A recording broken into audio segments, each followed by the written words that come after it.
ಅರಸಿ ವಾರ್ತೆ. ಇದು ಸುದ್ದಿ ಸಮಯ.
सद्गुरुनाथ महाराज की जय.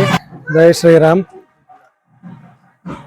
ಆದಿತ್ಯ ಶರ್ಮಾ ಕಣಕಟ್ಟೆ ಅಂತ ನಾನು ಮಾರುತಿ ಸಚ್ಚಿದಾನಂದ ಆಶ್ರಮದ ಪುರೋಹಿತರು.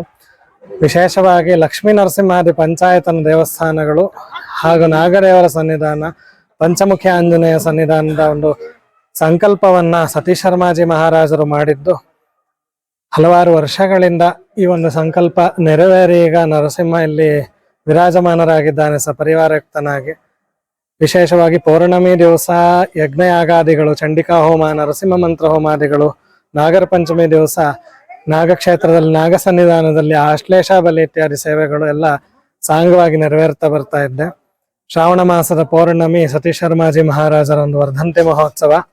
ಹಾಗಾಗಿ ಆ ಒಂದು ವರ್ಧಂತಿ ಮಹೋತ್ಸವದ ಪ್ರಯುಕ್ತವಾಗಿ ಅದೇ ರೀತಿ ಸೇವಾರ್ಥದಾರರ ಒಂದು ಶ್ರದ್ಧಾಭಕ್ತಿಯಲ್ಲಿ ಇವತ್ತು 25,000 ಮಧುಮಿಶ್ರ ಕದಳಿ ಹನುಮಾನ್ ಯಜ್ಞ ಸಾಂಗವಾಗಿ ನೆರವೇರಿದೆ. ವಿದ್ವಾನ್ ಮುರಳೀಧರ ಕೆಡ್ಲಾಯರು ಶ್ರೀ ಕ್ಷೇತ್ರದ ತಂತ್ರಿಗಳ ನೇತೃತ್ವದಲ್ಲಿ ಎಲ್ಲ 3 ದಿನದಿಂದ ಹಿಂದೆ ಪ್ರಾರಂಭವಾಗಿ ಎಲ್ಲಾ ಕರ್ಮಾಂಗಗಳು ಗುರು ಮಹಾರಾಜರ ಅನುಗ್ರಹದಿಂದ ಸಾಂಗವಾಗಿ ನೆರವೇರಿದೆ. ಯಾಕೆ ಮಧುಮಿಶ್ರ ಕದಳಿ ಅಂತ? ಆಂಜನೇಯನಿಗೆ ಅತ್ಯಂತ ಪ್ರಿಯವಾದದ್ದು ಯಾವುದು? ಕದಳಿ ಅಂದ್ರೆ ಬಾಳೆಹಣ್ಣು. ಬಾಳೆಹಣ್ಣಿಗೆ ಜೇನುತುಪ್ಪ ಹಾಕೊಂಡು ತಿನ್ನುವಂಥದ್ದು ಆಂಜನೇಯ. ಹಾಗಾಗಿ ಆ ಒಂದು ವಿಶೇಷವಾಗಿ ಆಂಜನೇಯನಿಗೆ 25,000 ಆಹುತಿಗಳನ್ನ ಮಾಡಿ ಪರಿಪೂರ್ಣಗೊಳಿಸಿದೆ. ಈ ಹಿಂದೆ 1 ಲಕ್ಷ ಕದಳಿಯಲ್ಲಿ ಇಡೀ ಈ ರಾಷ್ಟ್ರದ ವಿಶ್ವ ಇತಿಹಾಸದಲ್ಲೇ ಮೊದಲಾದ 1 ಲಕ್ಷ ಕದಳಿ ಯಜ್ಞ ಕೂಡ ಈ ಹಿಂದೆ ನಡೆದಿತ್ತು. ಇದರಲ್ಲಿ ಪಾಲ್ಗೊಂಡವರಿಗೆ ಮತ್ತೆ ಸೇವಾಕರ್ತರಿಗೆ, ಅದೇ ರೀತಿಯಲ್ಲಿ ಆಶ್ರಮವಾಸಿಗಳಿಗೆ, ಗುರುಬಾಂಧವರಿಗೆ, ವಿಶೇಷವಾಗಿ ರಾಷ್ಟ್ರಕ್ಷೇಮ ಆಗಲಿ, ನಮ್ಮ ಒಂದು ಊರು ಅಥವಾ ಪೃಥ್ವಿ ಸಸ್ಯಶಾಲಿನಿ ಅಂತ ಹೇಳ್ತೇವೆ, ಮಳೆ ಬೆಳೆ ಎಲ್ಲ ಸಂಪಾಗಿ ಚೆನ್ನಾಗಿ ಆಗಲಿ ಅಂತ ಹೇಳಿ ಬಂದಂತಹ ಎಲ್ಲಾ ಋತ್ವಿಜರ ಪರವಾಗಿ ಒಂದು ಪ್ರಾರ್ಥನೆಯನ್ನ ಮಾಡ್ತೇವೆ. ರಾಷ್ಟ್ರಕ್ಷೇಮವಾಗ್ಲಿ, ಸರ್ವೇ ಜನ ಸುಖಿನೋ ಭವಂತು, ಸಮಸ್ತ ಸನ್ಮಂಗಳಾನಿ ಭವಂತು ಎನ್ನುವಂತಹ ಮಾತನ್ನು ಕೂಡ ಹೇಳ್ತೇವೆ. ಎಲ್ರಿಗೂ ಒಳ್ಳೇದಾಗ್ಲಿ.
ಶಾಸ್ತ್ರವನೋದಿದರೇನು, 100 ಪುರಾಣವ ಮುಗಿಸಿದರೇನು. 6 ಶಾಸ್ತ್ರವನೋದಿದರೇನು, 100 ಪುರಾಣವ ಮುಗಿಸಿದರೇನು. ಸಾಧು ಸಜ್ಜನರ ಸಂಘವ ಮಾಡದೆ ಧೀರನೆಂದು ತಾ ತಿರುಗಿದರೇನು. ಸಾಧು ಸಜ್ಜನರ ಸಂಘವ ಮಾಡದೆ ಧೀರನೆಂದು ತಾ ತಿರುಗಿದರೇನು. ಗುರುವಿನ ಗುಲಾಮನಾಗುವ ತನಕ ದೊರೆಯ ದಂಡ ಮುಕುತಿ. ಗುರುವಿನ ಗುಲಾಮನಾಗುವ ತನಕ ದೊರೆಯ ದಂಡ ಮುಕುತಿ. ಶಿವಶಂಕರ ಸ್ವಾಮಿ ಅಂತ ಮಲ್ಲೇನಹಳ್ಳಿ, ಅರಸೀಕೆರೆ ತಾಲೂಕು. ಈ ಒಂದು ಆಶ್ರಮದ ಮತ್ತು ಈ ಒಂದು ಏನು ಸ್ವಾಮೀಜಿಯವರ ಶ್ರಮದಿಂದ ಲೋಕ ಕಲ್ಯಾಣಕ್ಕೋಸ್ಕರ ಎಲ್ಲ ಲಕ್ಷ್ಮೀ ನರಸಿಂಹಸ್ವಾಮಿ, ಆಂಜನೇಯ ಸ್ವಾಮಿ, ವಿಘ್ನೇಶ್ವರ, ಈಶ್ವರ, ಗಣಪತಿ ಎಲ್ಲ ದೇವಾಲಯಗಳನ್ನು ಸ್ಥಾಪಿಸಿ ಅವರು ಪ್ರತಿ ಹುಣ್ಣಿಮೆನಲ್ಲಿ ಹಲವಾರು ಕಾರ್ಯಕ್ರಮಗಳನ್ನು ಹಮ್ಮಿಕೊಂಡು ಸಹಸ್ರಾರು ಜನಗಳು ಇಲ್ಲಿ ಬಂದೋಗುವಂಥ ಒಂದು ಕಾರ್ಯವನ್ನ ಭಾರಿ ಯಶಸ್ವಿಯಾಗಿ ಮಾಡಿದ್ದಾರೆ. ಇದರ ಒಂದು ಪ್ರಾರಂಭ 2005-6ರಿಂದ ಪ್ರಾರಂಭವಾದಂಥ ಈ ಒಂದು ಸ್ಥಳದ ಮಹಿಮೆ ಭಾರಿ ಪ್ರಬುದ್ಧಮಾನವಾಗಿ, ಭಾರಿ ಭಕ್ತಿಪೂರ್ವಕವಾಗಿ ಬೆಳೆದು ಬಂದಿರ್ತದೆ. ಇದರ ಒಂದು ಶ್ರಮ ಸತೀಶ್ ಶರ್ಮಾಜಿ ಸ್ವಾಮೀಜಿಯವರಿಗೆ ಸಲ್ತಕ್ಕದ್ದು. ಅವರ ಒಂದು ಶ್ರಮದ ಫಲದಿಂದ ಈ ಒಂದು ಆಶ್ರಮ ಭಾರಿ ಅದ್ಭುತವಾಗಿ ಬೆಳೀತಾ ಇದೆ. ಈ ಒಂದು ಕಾರ್ಯದಲ್ಲಿ ನಮ್ಮದು ಸಹ ಇಲ್ಲಿ ಒಂದು ಅಲ್ಪ ಕಾಣಿಕೆ ಅಷ್ಟೇ, ಅಳಿಲು ಸೇವೆ. ಆ ಸೇವೆಯನ್ನ ಇವತ್ತು ಸಹ ಮಾಡ್ಕೊಂಡ್ ಬರ್ತಾ ಇದೀವಿ, ಇಂದು ಮಾಡಿದ್ವಿ, ಮುಂದೂ ಸಹ ಮಾಡ್ಕೊಂಡು ಹೋಗ್ತೀವಿ ಅಂತ ಈ ಸಂದರ್ಭದಲ್ಲಿ ಹೇಳಕ್ಕೆ ನಾವು ಇಷ್ಟಪಡ್ತೀವಿ. ಇಲ್ಲಿ ಯಾವುದೇ ಒಂದು ಅವರ ಒಂದು ಸ್ವಾರ್ಥದಿಂದ ಯಾವುದನ್ನು ಸಹ ಮಾಡ್ತಾ ಇಲ್ಲ. ಲೋಕ ಕಲ್ಯಾಣಕ್ಕೆ, ಜನಗಳಿಗೆ ಒಳ್ಳೇದಾಗ್ಲಿ, ಜನಸಾಮಾನ್ಯರಿಗೆ ಸುಲಭವಾಗಿ ದೇವರ ದರ್ಶನ ಆಗ್ಲಿ ಅಂತ ಈ ಒಂದು ಕ್ಷೇತ್ರವನ್ನ ಸ್ಥಾಪನೆ ಮಾಡಿದ್ದಾರೆ. ಅದರ ಫಲವಾಗಿ ಈ ಮಟ್ಟಕ್ಕೆ ಬೆಳೆದಿದೆ ಅಂದ್ರೆ ಅದು ಎಲ್ಲರ ಒಂದು ಸಹಕಾರದಿಂದ, ಎಲ್ಲ ಭಕ್ತರ ಒಂದು ಅಭಿಲಾಷೆಯಿಂದ ಈ ಮಟ್ಟಕ್ಕೆ ಮಠ ಬೆಳೀತಾ ಇದೆ. ಇನ್ನು ಪ್ರಬುದ್ಧವಾಗಿ ಬೆಳೀಲಿ ಅಂತ ಹೇಳಿ ಈ ಸಂದರ್ಭದಲ್ಲಿ ಹೇಳಕ್ಕೆ ಇಷ್ಟಪಡ್ತೇನೆ. 6 ಶಾಸ್ತ್ರವನೋದಿದರೇನು, 100 ಪುರಾಣವ ಮುಗಿಸಿದರೇನು. 6 ಶಾಸ್ತ್ರವನೋದಿದರೇನು, 100 ಪುರಾಣವ ಮುಗಿಸಿದರೇನು.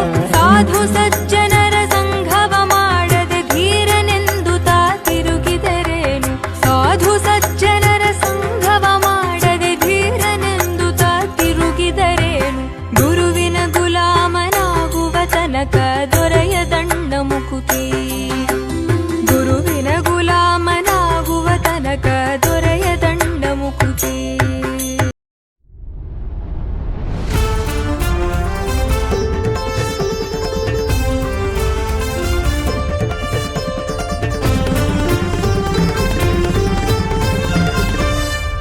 ಅರಸಿ ವಾರ್ತೆ.